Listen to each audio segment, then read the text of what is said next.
Hey there, Grumpy Old Fart here.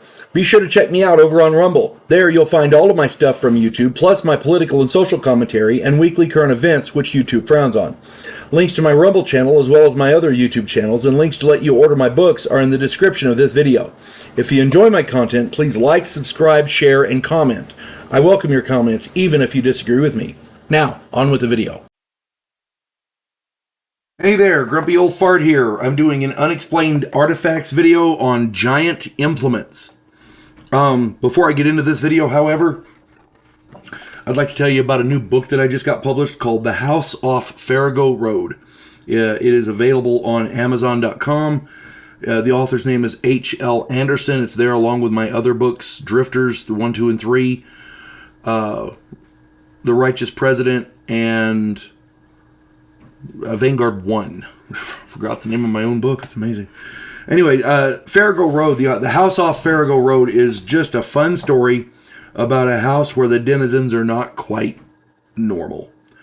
Mythological creatures and supernatural forces commingle with modern-day law enforcement and the criminal underworld. If the quirky weird piques your interest, check out The House Off Farrago Road. All right, on with the video. I've done videos, this is on giant implements. I've done videos on megalithic structures and giants, check them out. Giants would be one way to explain the construction of such massive megalithic structures.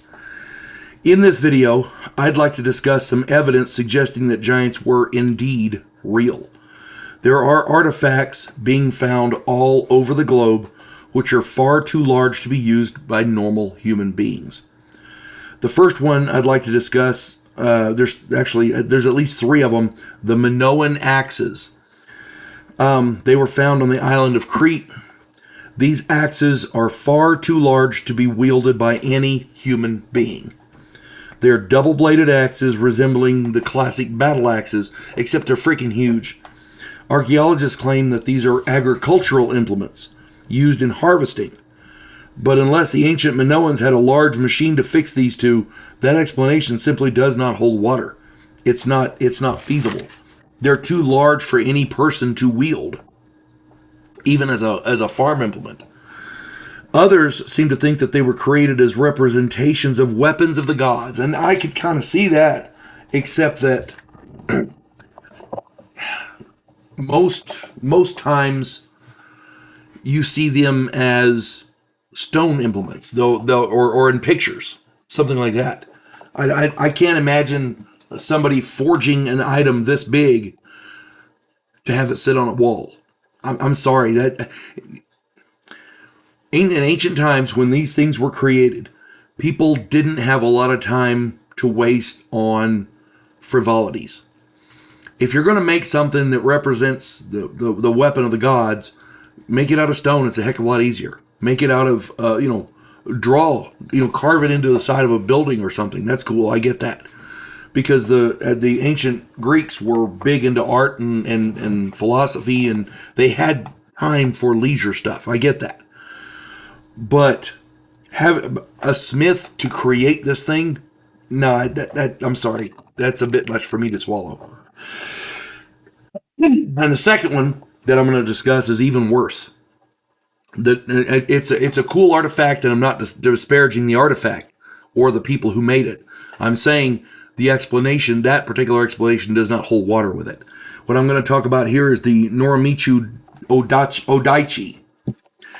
Most katanas, greatswords, samurai greatswords, are about 1 meter or so in length, and the Odaichi, this particular one, is almost 4 times that long. It's 3.77 meters in length.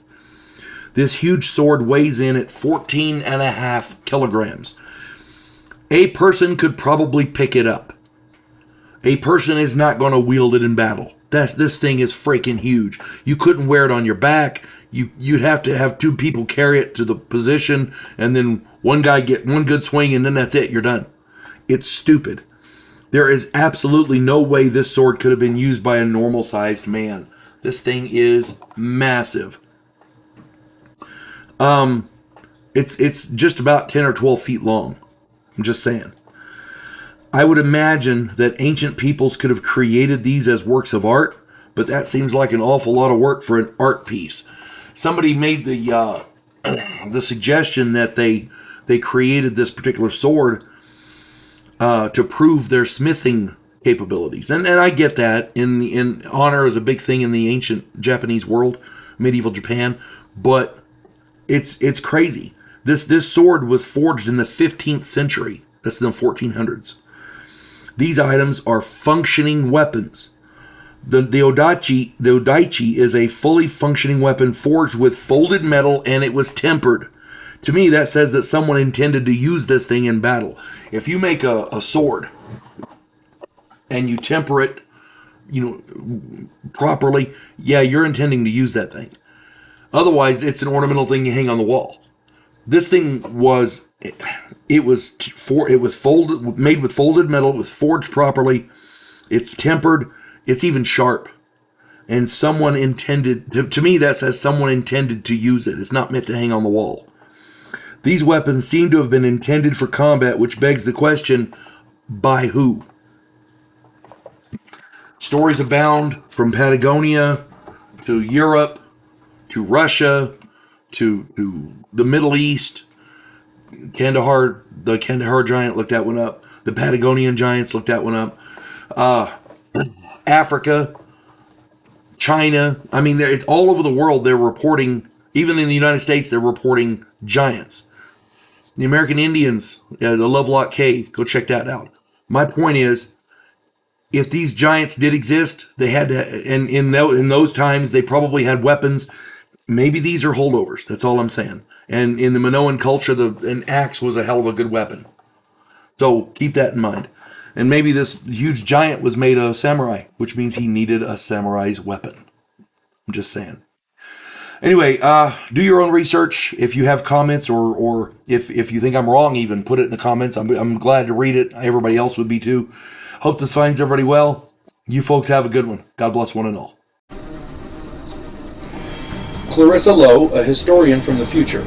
Delmore Kane, a Civil War veteran turned outlaw. This oddball pairing faces a conspiracy of epic proportions spanning the centuries. If you like action and adventure westerns with a splash of science fiction and fantasy, check out my book series Drifters and their ongoing adventures.